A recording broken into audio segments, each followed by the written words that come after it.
एक जंगल में एक शेर अपनी शेरनी के साथ रहता था। दोनों में बहुत ही बड़ा प्रेम था। दोनों शिकार के लिए साथ साथ जाते और शिकार मारकर साथ ही खाया करते। कुछ दिनों बाद शेरनी ने 3 बच्चों को जन्म दे दिया। अब तुम शिकार के लिए मत चलो करो, घर पे ही रहकर बच्चों का देखभाल किया करो।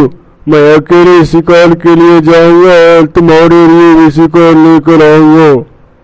उस दिन से शेर अकेले ही शिकार के लिए जाने लगा। शेरनी घर पे रहकर तीनों बच्चों का पालन पोषण करने लगी। एक दिन शेर शिकार के लिए गया। पूरे दिन घूमने के बाद भी उसे खाने के लिए कुछ नहीं मिला। वापस लौटते समय उसने लोमड़ी के बच्चे को अकेले घूमते हुए देखा।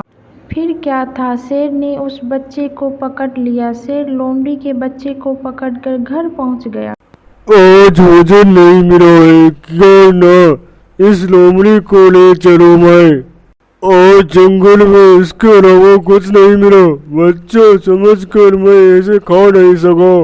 जब आप बच्चा समझकर इसे मार नहीं सके, फिर मुझे क्यों खा रहे हो? मैं तो बच्चों की माँ हूँ, मैं कैसे इसे खाऊंगा? जिस प्रकार मैं अपने 2 बच्चों का पालन पोषण करती हूँ, उसी प्रकार इसका भी पालन पोषण करूंगी। आज से मेरा 4 बच्चे हो गए हैं। शेरनी उसी दिन से लोमड़ी के बच्चे को भी अपने बच्चे जैसा पालन पोषण करने लगी। लोमड़ी का बच्चा भी शेर के तीनों बच्चों के साथ पलने बढ़ने लगे। जब तीनों बड़े हुए तो साथ साथ खेलने कूदने लगे। शेर के बच्चे यह नहीं समझते थे कि वो लोमड़ी के बच्चे हैं। इसी प्रकार लोमड़ी के बच्चे भी शेर के बच्चों से अलग नहीं समझता था। कुछ और बड़े होने पर एक दिन चारों बच्चे खेलने के लिए जंगल में गए। वहां उन चारों ने एक हाथी को देखा। शेर के 3 बच्चे तो हाथी के पीछे लग गए, पर लोमड़ी का बच्चा उसे देखकर परंतु शेर के बच्चों ने लोमड़ी के बच्चों की बात नहीं मानी। वो हाथी को मारने के लिए उसके पीछे लग गया, परंतु लोमड़ी का बच्चा डर कर अपने माँ के पास आ गया। कुछ देर बाद शेर के बच्चे लौटकर अपने माँ के पास आ गए। उन्होंने अपने माँ को कहा कि जंगल में हाथी मिला। हम तीनों तो उसके पीछे भाग गए, लेकिन हमारा छोटा भाई डरकर घर आ गया। लोमड़ी के बच्चे को गुस्सा आ गया। वो बोला, तुम तीनों अपने आप को वीर और मुझे कायर बता रहे हो। हिम्मत है तो आ जाओ, तीनों को जमीन पे गिरा दूंगा। शेरनी ने लोमड़ी के बच्चे को समझाते हुए कहा, तुम्हें अपने भाइयों के लिए ऐसी बातें नहीं करनी चाहिए और मुझसे तुम्हारी शिकायत नहीं बल्कि सच बता रहे हैं। क्या तुम हाथी को देखकर डरे नहीं गए? शेरनी के बाद लोमड़ी के बच्चों को बिल्कुल अच्छा नहीं लगा और वो गुस्से में आकर कहा, मैं डरपोक और तीनों बहादुर है। मैं अकेले और तीनों को जमीन पे गिरा सकता हूँ। शेरनी बोली, देखो भी तो।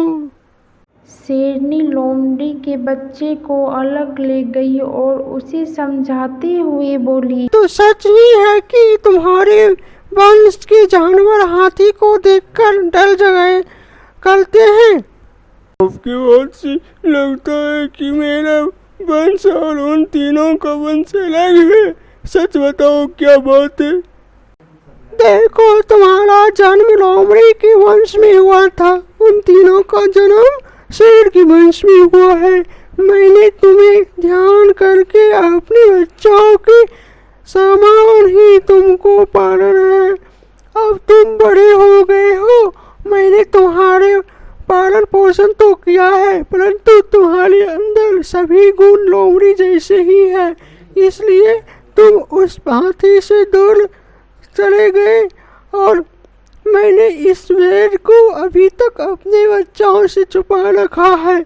जब उन्हें ये बात मालूम हो जाएगा कि तुम लोमड़ी के बच्चे हो, तो तुम्हें मार कर खा जाएंगे। इससे अच्छा है भेद प्रकार होने से पहले ही तुम यहाँ से भाग जाओ। शेरनी का बात सुनकर लोमड़ी का बच्चा डर गया और वहाँ से वो चुपके से भाग गया।